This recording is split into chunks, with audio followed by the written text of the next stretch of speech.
Yeah, one volunteer sharing with us that she'll be working with food services trying to access parts of the state that were really hit the hardest. That's something folks in Puerto Rico know all too well. Stemming from Hurricane Fiona, as you mentioned, that's where President Biden was today, pledging assistance to the island.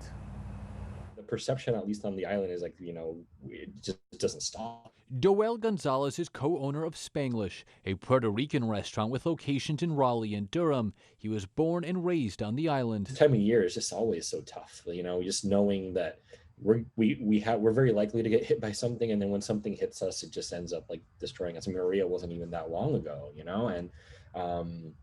and when we're still recovering from that.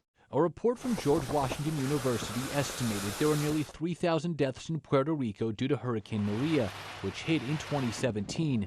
Fiona responsible for at least 25 more. That's on top of issues with access to supplies and energy that still persist in parts of the island. It'd be great if we could have a stronger infrastructure, or at least the support to build one. Here in the Triangle, cleanup efforts continuing from Hurricane Ian, including in Cary, where a tree fell on Charles Court, knocking out power to this neighborhood. My wife and I have some medical issues, and I needed to she couldn't stay here because we had no power to operate her CPAP machine. Mike Babuin, who we met Friday night during the heaviest stretch of rainfall, is waiting on repairs to his home. Well, we had some roof damage, leaks in multiple places, yet to be determined. I've got to get a roofer in here.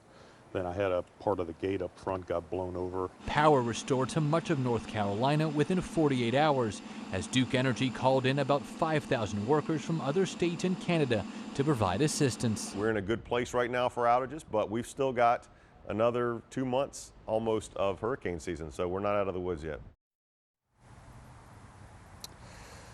Yeah, the president will be heading to Florida on Wednesday, where the death toll is nearing 100. Steve, Amber, certainly plenty of aid needed to both Florida and Puerto Rico at this time. In Raleigh, I'm Michael Perchik, ABC 11 Eyewitness News. And we need to remember hurricane season runs until the end of November. Michael, thank you.